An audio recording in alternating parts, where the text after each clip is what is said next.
अन्य समाचारों મહેસાણાથી જ વોર્ડ નંબર 4 માં ભાજપ કાર્યકરની હત્યાના મામલે આરોપીઓને હત્યાના સ્થળે લાવીને ઘટનાનું રીકન્સ્ટ્રક્શન કરવામાં આવ્યું। તાવડિયા ચોકડી ઉપર આરોપીઓએ રાજકીય અદાવતમાં હત્યાને અંજામ આપ્યો હતો। કાળઝાળ ગરમીમાં ઉઘાડા પગે આરોપીઓને સાથે રાખીને પોલીસ દ્વારા ઘટનાનું રીકન્સ્ટ્રક્શન કરવામાં આવ્યું। ઘટના સ્થળ ઉપર આરોપીઓને જોવા માટે સ્થાનિકોના ટોળે-ટોળા ઉમટ્યા હતા। મહત્વનું છે કે મૃતક મિતેન ચૌધરી, ફરિયાદી ધીમન ચૌધરી અને અન્ય એક યુવક તાવડિયા રોડ પર ઊભા હતા। તે સમયે એક સફેદ કલરની બોલેરો અને ઇનોવા ગાડીમાં આરોપીઓ પહોંચ્યા અને તમે અહીંયા કેમ ઊભા છો તેમ કહીને બબાલ કરી હતી। મામલો ઉગ્ર બનતા ધવલ નામના આરોપીએ મૃતક મિતેનના માથાના ભાગે લાકડાનો ધોકો માર્યો અને યશ નામના આરોપીએ પીઠના ભાગે છરો માર્યો હતો। ગંભીર રીતે ઘાયલ મિતેનને હોસ્પિટલ ખસેડાતા જ્યાં સારવાર દરમિયાન મોત નીપજ્યું હતું।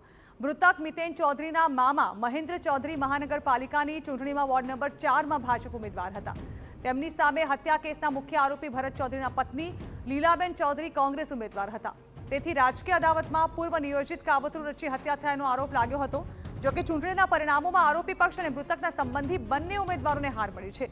આ કેસમાં કુલ 6 આરોપીઓની પોલીસે ધરપકડ કરી છે।